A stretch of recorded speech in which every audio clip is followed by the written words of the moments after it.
Olá pessoal, tudo bem? Aqui é Diogo Sampaio. Gostaria de dizer para vocês que fiquei muito feliz com esse convite, fiquei muito honrado em poder participar e colaborar de alguma forma nesse curso de doenças e agravos não transmissíveis, proposto aí pelo pessoal da UFJ. Fiquei muito feliz quando o pessoal da Lacardio entrou em contato comigo pelo meu Instagram e me convidaram aí a participar aí desse curso. Depois tive contato com o pessoal da Lanfac, que tiveram a iniciativa desse projeto. Achei bem interessante. Achei também assim bem válido essa parceria das duas instituições aí, que a gente tem só a crescer compartilhando conhecimento. Antes de mais nada, queria me apresentar a vocês. Então, como disse para vocês, eu sou o Diogo Sampaio. Eu sou médico graduado pela UFG, sou especialista em cardiologia e clínica médica, também pela UFG. Atualmente atuo como pesquisador na Liga de Hipertensão Arterial e como médico preceptor do serviço aí de urgência e emergência do HC, aqui da UFG. E também curso mestrado em Ciências da Saúde na Faculdade de Medicina da UFG. Esse, esse curso nosso de hipertensão arterial será dividido em 3 módulos, onde a gente vai passar aí desde aspectos iniciais, considerações sobre o diagnóstico, sobre metas terapêuticas, estratificação de risco cardiovascular. Vamos falar também sobre tratamento não medicamentoso e medicamentoso da hipertensão arterial. Eu vou procurar ser, sim, mais didático possível, e vamos falar de forma bem ampla sobre esse tema, tá bom? Eu declaro não ter nenhum conflito de interesse para essa apresentação. Em relação ao conteúdo, como falei para vocês, a gente vai dividir em 3 módulos. Nesse primeiro módulo, a gente vai falar sobre epidemiologia, definição, etiologia e fisiopatologia da hipertensão arterial. Esse módulo vai ser um pouco mais sucinto, os demais vão ser um pouco maiores. Bem, inicialmente a gente vai fazer algumas considerações sobre a epidemiologia. Por que é relevante a gente falar sobre hipertensão arterial? Por que é relevante a gente tratar a hipertensão arterial? Inicialmente, eu queria falar sobre a prevalência. Esses dados são extraídos aí da nossa sétima diretriz brasileira de hipertensão arterial, da SBC, que é o documento mais atualizado que a gente tem sobre hipertensão arterial no nosso país. Esse ano esse documento deve ser atualizado. A sétima diretriz data de 2016, esse ano ele está sendo atualizado, deve ser publicado no Congresso de Cardiologia em novembro de 2020. Pois bem, a hipertensão arterial é uma doença altamente prevalente na população do Brasil e do mundo. Esses dados brasileiros aqui, que eu trouxe para vocês aqui, apontam que cerca de 1/3, quase 33% da população adulta brasileira é portadora de hipertensão arterial. Veja que isso corresponde a cerca de 36 milhões de indivíduos no nosso país. Quando a gente fala assim na população idosa, a prevalência da hipertensão arterial chega a ser mais de 60%, atingindo níveis até de 80%, e quando você fala em indivíduos aí acima de 70, 80 anos.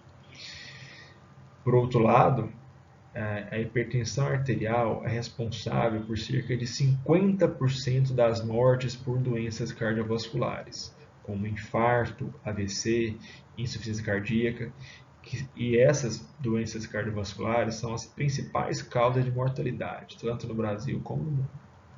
Então, assim, com base nesses dados, dá para a gente ter noção já da dimensão desse problema, né? Da dimensão, da repercussão da hipertensão arterial.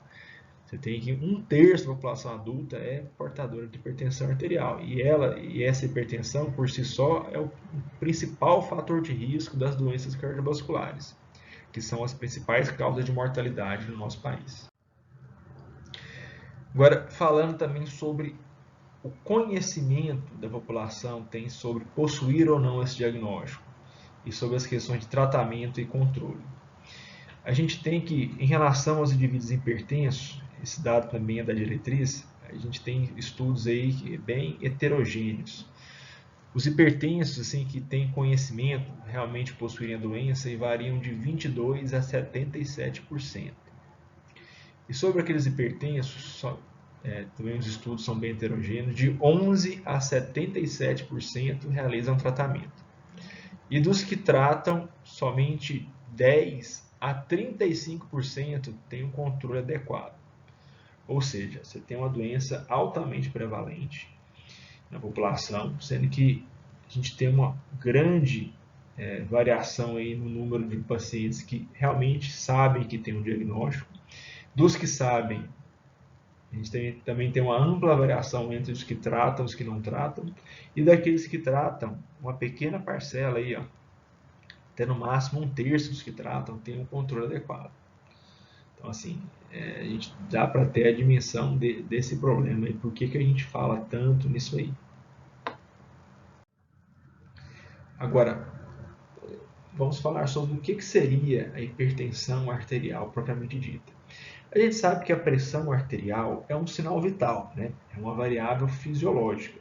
É comum a sua variação conforme as diversas situações do nosso dia a dia. Se o indivíduo sofre um estresse, está tendo dor, recebe uma notícia desagradável, a pressão arterial vai subir. Não necessariamente que esse indivíduo seja hipertenso, mas essa pressão arterial vai subir. Se a gente faz um exercício físico extenuante, a pressão tende a aumentar. Então, assim, a gente tem que separar o que seria a pressão arterial elevada de um quadro de hipertensão arterial propriamente dito. Trouxe aqui para vocês a definição do que seria a hipertensão arterial sistêmica. Essa definição consta em nossa 7ª diretriz, que é o documento que a gente tomou como base para fazer essa apresentação. Então, a hipertensão arterial sistêmica é uma condição clínica multifatorial, caracterizada pela elevação sustentada dos níveis pressóricos, maior ou igual a 140 de pressão arterial sistólica ou maior ou igual a 90 de pressão arterial diastólica. Ou seja, a hipertensão arterial, para ser caracterizada como doença, necessita de uma elevação sustentada, elevação mantida. Né? Um valor isolado não basta para fazer esse diagnóstico. Além disso, ela é uma condição que está frequentemente associada a distúrbios metabólicos, alterações estruturais ou funcionais de órgãos-alvo, como quais seriam os órgãos-alvo? Coração, rim, o cérebro. E é também frequentemente associada a fatores de risco como dislipidemia, obesidade, intolerância à glicose e diabetes. Possui associação independente com morte súbita, acidente vascular encefálico, insuficiência cardíaca, doença arterial periférica e doença renal crônica. Ou seja, é uma doença que acomete diversos órgãos e sistemas, cabendo a nós aí uma atuação aí bem incisiva para o seu controle. Agora falando sobre etiologia e fisiopatologia da hipertensão arterial. A gente pode dividir a hipertensão arterial sistêmica em dois grandes grupos. A gente tem a hipertensão primária, também conhecida como idiopática, essencial, que é aquela na qual vários fatores concorrem para a sua gênese, como história familiar, fatores ambientais, como excesso de consumo de sal, estresse emocional, obesidade. E temos aquela secundária, onde eu consigo identificar uma causa definida, uma causa onde, na maioria das vezes que eu consiga revertê-la, eu consigo tirar o indivíduo desse status de hipertensão. A hipertensão primária, ela é a grande representante da hipertensão arterial sistêmica.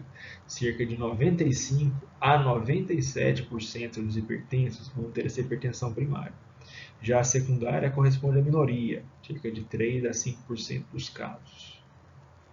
A hipertensão primária deve ser manejada aí pelo clínico, pelo médico generalista.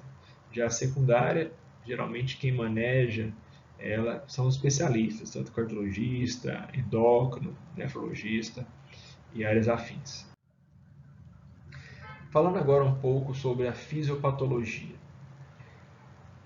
A fisiopatologia da hipertensão primária ela é pouco conhecida. O que a gente tem é que diversos fatores concorrem para a sua gênese. Quando a gente olha aquela equação da fisiologia, a pressão arterial é o quê? É o produto do débito cardíaco vezes a resistência vascular periférica. Ou seja, qualquer fator que aumente o débito cardíaco ou que aumente a resistência vascular periférica vai levar a um aumento da pressão. Assim, a atuação do sistema nervoso simpático ou do sistema renina-angiotensina-aldosterona e do aumento do volume plasmático vão produzir de alguma forma aumento da pressão. E esses sistemas eles agem em resposta tanto a fatores genéticos quanto ambientais. Assim, quais são os fatores de risco para desenvolver hipertensão primária? Primeiro, idade. A gente tem estudos aí que apontam que a hipertensão ela é tão mais prevalente quanto maior a idade. Ou seja, quanto mais idoso, maior a chance do indivíduo desenvolver hipertensão arterial. O que leva a isso? Principalmente o fenômeno de envelhecimento vascular. As artérias se tornam mais rígidas, dificultam aí ela diminui a elasticidade, promovendo aí um aumento da resistência vascular periférica e, consequente, um aumento da pressão. Sexo. A hipertensão é mais prevalente no sexo masculino e na raça negra, nos indivíduos afrodescendentes. Quanto maior o peso, o indivíduo que está com excesso de peso, obesidade, maior a prevalência da hipertensão arterial. Da mesma forma, quanto maior a ingestão de sal, não só o sal de cozinha, mas o cloreto de sódio presente nos produtos industrializados de modo geral, mais prevalente a hipertensão. Quanto maior também o consumo de álcool, que é um fator também de risco importante, maior a prevalência. Ela é mais prevalente também em indivíduos sedentários e naqueles que já têm uma história familiar de hipertensão arterial, principalmente naqueles familiares de primeiro grau, pai, mãe, irmãos. Já quando falamos de hipertensão secundária, via de regra, a gente está falando de uma causa definida, de uma doença propriamente dita que leva a um quadro de hipertensão ou de uso crônico repetido aí de medicamentos. Quanto a medicamentos, a gente tem que o uso de anticoncepcionais orais, principalmente aqueles ricos em estrógenos, ou de terapia de reposição hormonal, está associado em alguns indivíduos ao desenvolvimento de hipertensão. O uso crônico também de anti-inflamatórios. O uso de antidepressivos, tanto tricíclicos como inibidores da monoaminoxidase, são associados à hipertensão em alguns casos. O uso contínuo de corticoides, que é aquele a gente chama de Cushing exógeno, aquele indivíduo que faz por uma doença reumatológica, por exemplo, o uso contínuo, ele está predisposto a desenvolver hipertensão. O uso frequente de descongestionantes nasais também, que possuem vasoconstritores em sua composição, está associado à hipertensão. O uso de medicamentos para obesidade, como os anorexígenos, também pode estar associado. O uso de antiácidos, principalmente aqueles ricos em sódio, também pode desencadear um quadro secundário. O uso de eritropoetina, principalmente naqueles indivíduos que possuem doença renal crônica, para tratamento de anemia. O uso de imunossupressores como ciclosporina e tacrolimus, frequentemente usados por transplantados, pode ser associado também. O uso de estimulantes como metilfenidato também pode ser uma causa secundária. Alguns antipsicóticos atípicos, como clozapina e olanzapina, estão associados à hipertensão. Inibidores da angiogênese e inibidores da tirosina quinase, que são usados em alguns tumores, também estão associados aí ao desenvolvimento de hipertensão. Além disso, ela pode ser secundária a drogas lícitas, como cocaína, e as doenças propriamente ditas. A gente sabe que a doença renal parenquimatosa pode ser uma causa de hipertensão secundária. A hipertensão renovascular, que é aquela decorrente de estenose da artéria renal, também é um fator para hipertensão secundária. o hiperaldosteronismo primário, que é um tumor produtor de aldosterona, que é um mineralocorticoide, está associado à hipertensão secundária, é uma causa bem prevalente. A síndrome da apneia e hipopneia obstrutiva do sono, que é uma condição, virou uma verdadeira epidemia na população, dado o aumento aí do sobrepeso e obesidade. É um fator também bem prevalente de hipertensão secundária, que muitas vezes dificulta também o tratamento aí em indivíduos que possuem hipertensão primária com esse fator associado.